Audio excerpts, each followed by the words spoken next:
नमस्कार मित्रांनो, ठरलं तर मग या मालिकेच्या आजच्या भागात आज आपण बघणार आहोत. अर्जुन ऑफिसला निघालेला असतो तेव्हा कल्पना येते आणि म्हणते की अर्जुन जरा थांब, मला तुमच्या दोघांशी जरा पर्सनल बोलायचं आहे. माझ्या रूममध्ये या. अर्जुन म्हणतो की मम्मा मला ऑफिसला जायचं आहे, उशीर होतोय मला. तर कल्पना म्हणते की अर्जुन तू काय नोकरी करत नाही आणि 10 मिनटं उशीर झाला तर तुला कोणी जाबही विचारणार नाही. मला तुमच्याशी खूप पर्सनल बोलायचं आहे म्हणून तुम्ही रूममध्ये चला. एवढ्यातच पूर्ण आजी तिथे येते आणि म्हणते की थांब कल्पना, एवढं काय तुला पर्सनल बोलायचं आहे आणि आपल्या घरात हे वेगवेगळं पर्सनल हे कधीपासून व्हायला लागलं. कल्पना म्हणते की हे बघा पूर्णाई, मी तुम्हाला सगळं काही सांगते परंतु मला पहिल्यांदा यांच्याशी बोलू देत. पूर्ण आजी म्हणते की आपल्या घरात अशी लपवाछपवी कोणीही करत नाही, जे काही बोलायचं असेल ते माझ्यासमोर या इकडे. सायली अर्जुनला म्हणते की काय बोलायचं असेल यांना आपल्याबद्दल काही कळलं असेल का. अर्जुन म्हणतो की चला आता. माफ करा मित्रांनो, पण जर तुम्ही चॅनलवर नवीन असाल किंवा अजूनही चॅनलला जर सबस्क्राईब केलं नसेल तर प्लीज सबस्क्राईब करा आणि बेल आयकॉनवरही क्लिक करा. स्टार प्रवाहावरील सर्व मालिका तुम्हाला आमच्या चॅनलवर बघायला मिळतील. धन्यवाद. सायली आणि अर्जुन दोघंही पूर्णाआजीसमोर उभे राहतात तेव्हा पूर्णाआजी कल्पनाला म्हणते की बोल आता, तुझा पर्सनल विषय मलाही कळू देत. कल्पना म्हणते की अर्जुन, प्रश्न तसा नाजूक आहे परंतु आई म्हणून विचारण्याचा मला पूर्ण अधिकार आहे, त्यामुळे मी जरा स्पष्टच विचारते. सायली, जमिनीवर आणि तू बेडवर असं सेपरेट का झोपला होतात? तुमच्यात नक्की काय प्रॉब्लेम आहे? तेवढ्यात अस्मिता बाहेरून येत असते आणि म्हणते की काय, हे दोघं वेगवेगळे झोपताय, यांच्यामध्ये नक्की काय प्रॉब्लेम आहे? तर पूर्णाआजी म्हणते की हे तू कसं काय म्हणतेस कल्पना. कल्पना सांगते की हे जेव्हा यांच्या रूममध्ये गेले होते तेव्हा यांनी हे बघितलं. सायली खाली जमिनीवर झोपली होती आणि हा बेडवर. अस्मिता म्हणते की मी तर असं कधी अजून ऐकलं नाही. अर्जुन, तुम्ही खरंच नवरा बायको आहात ना? तर पूर्णाआजी म्हणते की हा काय प्रकार आहे अर्जुन. कल्पना म्हणते की तुम्ही दोघेजण गप्प का आहात? तुमच्यात इतकं टोकाचं काय बिनसलंय? अर्जुन, मला खरं तर तुमचं वागणंच कळत नाही.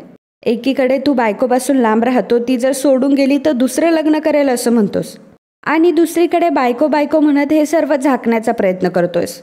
तर पूर्णाआजी म्हणते की ही मुलगी कुठल्या हेतूने घरात आली आहे काय माहीत. आधी वाटलं होतं की लव्ह मॅरेज आहे, पण हिच्या मनात काय चाललंय तेच कळत नाही. तर अस्मिता म्हणते की काही नाही ग, आपल्या पैशांवर डोळा आहे ना हिचा. काय रे अर्जुन, ही तुला ब्लॅकमेल तर करत नाही आहे ना? किंवा ही तुझ्या आयुष्यात जबरदस्तीने तर नाही ना आली? विमल म्हणते की अर्जुन दादा, अहो बोला ना काहीतरी. आणि सायली ताई, तुम्ही तरी हे आरोप का ऐकून घेताय? अस्मिता म्हणते की तू गप्प बस ग, तुला कोणी सांगितलं असं मध्ये मध्ये बोलायला? तर कल्पना म्हणते की अस्मिता तू जरा शांत होशील का? सायली, नक्की काय खरंय ते तू मला सांग, तुम्ही असे सेपरेट का झोपताय? तर अस्मिता मध्येच म्हणते की बिचारा अर्जुन काय करेल, शेवटी त्याला लो स्टँडर्डची बायको मिळाली, एवढी तिच्या जवळ तरी कसं जावं वाटेल त्याला. आणि पूर्णाआजी म्हणते की आणि म्हणताय की आमचं लव्ह मॅरेज आहे. अर्जुनला मात्र आता सहन होत नाही. अर्जुन म्हणतो की पूर्णाआजी, आमचं लव्ह मॅरेज आहे म्हणून मला माझ्या बायकोची खूप काळजी आहे. तर पूर्णाआजी म्हणते की मग काळजी करताना असं वेगळं झोपावं लागत नाही. अर्जुन म्हणतो की फाईन, आता तुम्हाला ऐकायचंच आहे तर ऐका. सायली मनात म्हणते की देवी आई, आता हे काय सांगतील, हे तर तोंडाला येईल ते बोलू शकतात. अर्जुन सांगतो की ॲक्च्युली मी आणि सायली, माझी बायको आणि मी, आम्ही एकत्र दोघं बेडवर होतो आणि एकत्र ते जेव्हा येस आणि अचानक सायलीच्या कमरेत लचक भरली. आता हे ऐकल्यानंतर सर्वांना खूप ऑकवर्ड फील होत असतं. सायली तर अर्जुनकडे बघतच असते. तर पूर्णाआजी म्हणते की अर्जुन स्पष्टीकरण मागितले, संदर्भासह स्पष्टीकरण नको आहे. अर्जुन म्हणतो की काय झालं ना, क्रॅम्प आल्यामुळे सायलीला काही मुवमेंटच करता येत नव्हती. खरं तर मला खूप गिल्ट वाटत होतं, नाही म्हणजे शेवटी माझ्यामुळेच तर तिची कंबर दुखायला लागली ना. सर्वांनी मान खाली घातलेली असतात आणि इकडे तिकडे बघत असतात. सायली तर डोक्यालाच हात लावून घेते. अर्जुन म्हणतो की शेवटी मीच म्हणालो की बायको ये, मी तुझ्या कमरेला ऑइल लावून देतो. आणि कंबर एवढी दुखत होती की सायली पुढे काही करूच शकली नसती ना. विमल कशी बशी तिकडनं सटकते. तर पूर्णाआजी म्हणते की हे असं कमरेचं सोडून डोक्याला गुंडाळलं ना मग असं होतं, लाजसुद्धा उरल्या नाही मेल्यांना. अर्जुन म्हणतो की पूर्णाआजी, अगं मला असं म्हणायचं होतं की मग सायली घरातलं कुठलंच काम करू शकली नसती ना, म्हणून मी तेल लावून दिलं. पूर्णाआजी म्हणते की मला माहिती आहे तुला काय म्हणायचं ते, आता आणखी काही बोलू नकोस. अर्जुन म्हणतो की मी तर फक्त तुम्ही सर्वांनी मला जे काही प्रश्न विचारले त्याबद्दल बोलत होतो. सायलीच्या कमरेला मसाज करू दिल्यानंतर त्यानंतर पुढे आम्ही. तर पूर्णाआजी म्हणते की पुरे. अस्मिता म्हणते की अर्जुन, एवढे डिटेल्स आम्हाला नकोय आणि हे सर्व तू पूर्णाआजी समोर बोलतोय याचं जरा भान ठेव. अर्जुन म्हणतो की अस्मिताई, मी एवढंच म्हटलो की कमरेचं तेल जर गादीला लागलं असतं तर गादी खराब झाली असती ना, म्हणून मी हिला सांगितलं की तू खालीच झोपाच.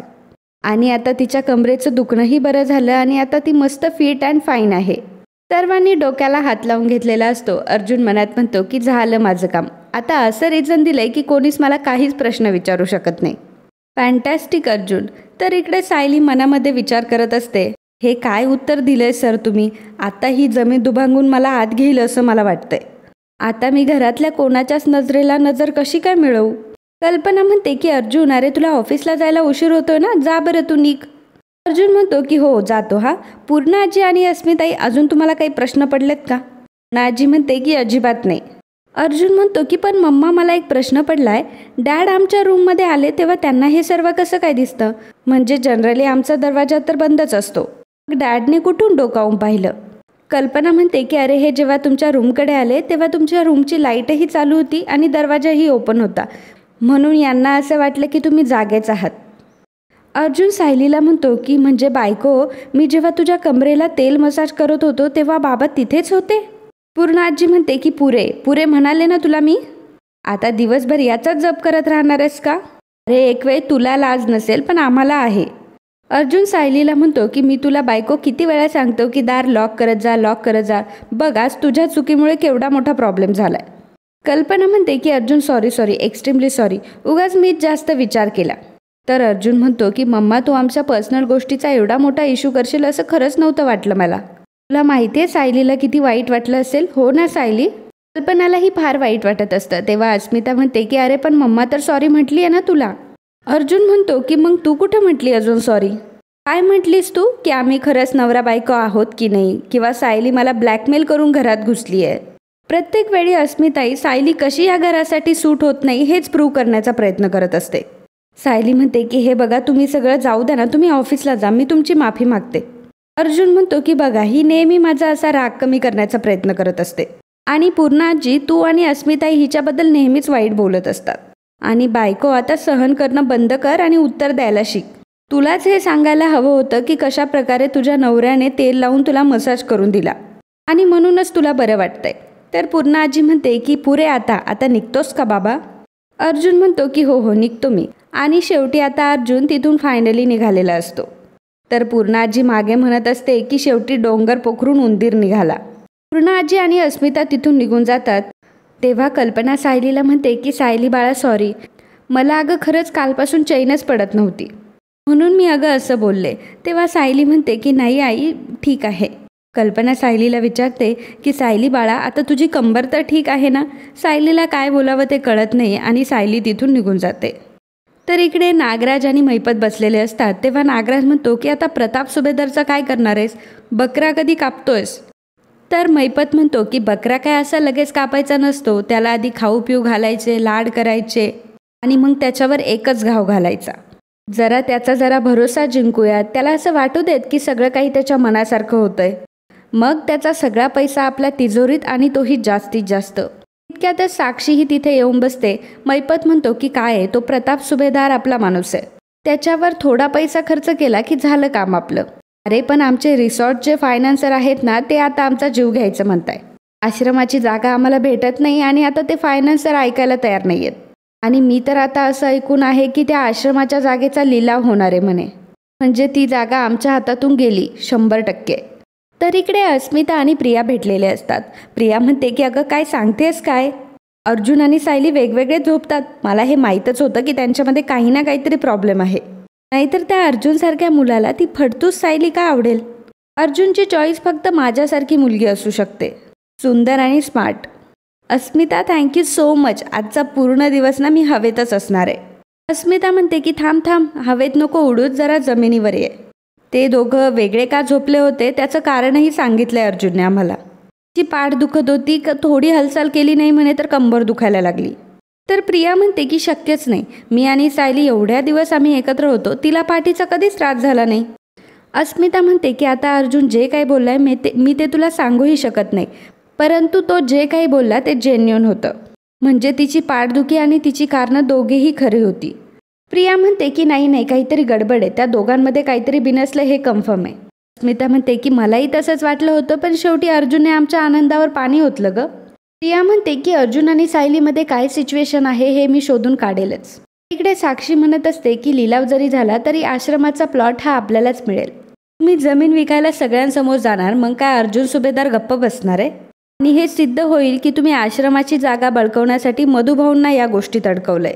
साक्षी म्हणते की अण्णा आपण एक फेक कंपनी उघडायची, जिचं सर्व काही लिगल दिसेल आणि ऑनलाईन सगळ्यांना असंच वाटेल की ती खूप मोठी कंपनी आहे. आणि मग लिलावामध्ये आपली ती फेक कंपनी आश्रमाची जमीन विकत घेईल. मैपत म्हणतो की अरे वा, भारी आयडिया आहे, पण इंटरनेटवर असं काही करता येतं? नागराज म्हणतो की इंटरनेटवर काहीही करता येतं.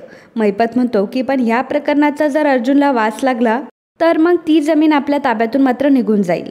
साक्षी म्हणते की अण्णा तुम्ही काळजीच सोडा, मी ऑनलाईन आता अशी प्रोफाईल बनवते की अर्जुनला काय त्याच्या बापाला सुद्धा पत्ता लागणार नाही. प्रताप म्हणतो की तसंही त्याच्या बापाला काहीच पत्ता लागत नाही, तो आधीच आपल्या जाळ्यात अडकत चाललाय. पण साक्षी माझा तुझ्यावर पूर्ण भरोसा आहे. आणि मित्रांनो, आजचा हा भाग इथेच संपतो. पुढील भागात आपल्याला पाहायला मिळणार आहे सायली अर्जुनच्या ऑफिसमध्ये आलेली असते तेव्हा अर्जुनसोबत चैतन्य बसलेला असतो. सायली अर्जुनला म्हणते की आत येऊ का सर? अर्जुन म्हणतो की या ना मिसेस सायली, आता तरी दार लावा, जमेल ना तुम्हाला दार लावायला?